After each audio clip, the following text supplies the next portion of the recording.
Hey guys, welcome to Solo ReacTalk. Today I'm going to be reacting to Linfamy, History of Japan. Today's episode is called How Japanese Royals Kept Their Blood Pure. Okay, let's start. Remember, if you want to check out my previous reactions, I'll put the card at the top. Okay. 3, 2, 1, go. Got a quiz question for you. In early Japan, when an emperor died, who was next in line to the throne? If you guessed the emperor's eldest son, good guess, but it's wrong. Your punishment? You have to write "I love this video" in the comments. Sorry, I didn't make the rules. Upon an emperor's death, it was not automatic that the throne passed to his eldest son. Japan did not have any official rules of succession until the modern age. The emperor was free to name a crown prince, an heir, who ascended after the emperor died. And he could pick among any member of the imperial family, his son, grandson, brother, whoever. Having no well-defined rules caused all kinds of shenanigans when an emperor died. If they had an official rule that the emperor's eldest son succeeded him, then it would have been clear. Of course, you would have still had the occasional murder of the eldest son by his brothers, that's a given. But in Japan's case, the field of candidates was wider, allowing for more power struggles. The Japanese recognized this problem, of course, but instead of creating an official line of succession and be done with it, different eras dealt with the issue in different ways. Psst! Don't miss out. Click subscribe and the bell. The Nara period was ruled by what some historians have called the Tenmu dynasty, when the descendants of Emperor Tenmu sat the throne. The Tenmu dynasty had their own solutions to the succession problem, which we'll cover another time. Right now, let's talk about what the Japanese did before. Prior to Emperor Tenmu's reign, they reduced the number of possible candidates for crown prince. Fewer candidates, fewer power struggles. How did they do this? By keeping the bloodline pure. Yes, it involved incest. It was simple. Just knock up your half-sister. Don't quote that out of context in the comments, you bastards. I know what you guys write. I see you.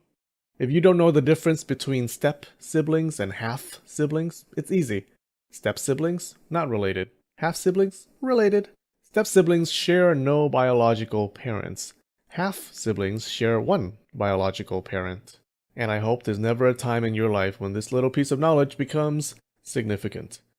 For further clarification on step-siblings and half-siblings, see the internet.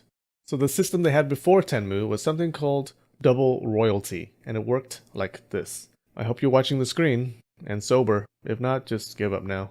So let's say you have Emperor Babunaga. One of the perks of being emperor was that they had a bunch of consorts, or concubines. Exactly like being a YouTuber, but they usually had one main consort. She was the most important because her son became the crown prince, the next emperor. We'll call him Jonmu. Now, Emperor Jonmu also needed a main consort. Question is, how did he choose who got the position? Well, this was how influential clans got their feet in the door of the imperial house. Through schemings and dealings and the occasional murder, a strong clan leader would offer his daughter as consort to Emperor Babunaga. Yeah, I know, the women's rights movement was still in its infancy at this point. The daughter of this union, Emperor Jonmu's half-sister as you can see, became Jonmu's main consort. Their son became the next emperor, Emperor Maxamune. This is called double royalty because Emperor Maxamune had royal blood from both parents. Remember that this system was not law or anything, so there were deviations, but it became the norm. It protected the imperial family from outside influence because the consort from an outsider clan could not give birth to a future emperor. At the most, she could only give birth to the next emperor's main consort.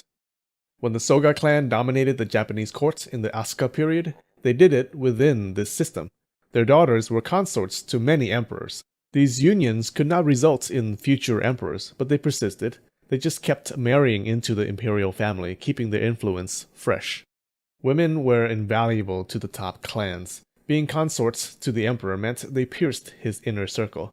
They became the eyes and ears and mouths for their clans. Now, were there problems with this system? Sure.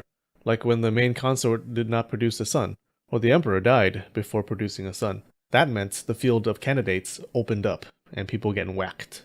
When Tenmu became emperor, this model was chucked out the window. Tenmu seized the throne through the Jinshin War, a civil war between Tenmu and Prince Otomo. Tenmu was the brother of the previous emperor, Emperor Tenji, so he obviously didn't fit the double royal son model. Although Prince Ultimo didn't fit the model either. He was Tenji's son, but his mother was not Tenji's main consort. In any case, after Tenmu took power, the Fujiwara clan decided they didn't like the system. They were an up-and-coming clan, but they wanted to be an already-arrived clan, and some nonsense tradition to protect the imperial house and prevent wars and disorder wasn't gonna stop them. Hey guys, thanks for watching. Shout out to 2 new patrons this week, Sam Fieldman, hello Mr. Fieldman, and Genova83. We got ourselves a Final Fantasy fan here. And then we gained a 3rd emperor this week, Yakaru Deizaki. Thank you so much, you are so generous. Looks like we now have a ruling triumvirate here. Hopefully they rule peacefully and don't backstab each other. Hey, if you like history and want to make the channel sustainable, go to my Patreon link below and consider donating a few bucks. Much love, guys. Now go out there and spread the knowledge.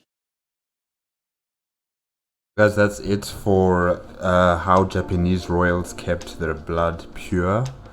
Yeah, it's messed up. I mean, imagine marrying your half-sister or marrying your half-brother. That is just... it's weird. It's really weird. And the consort, is the consort a queen?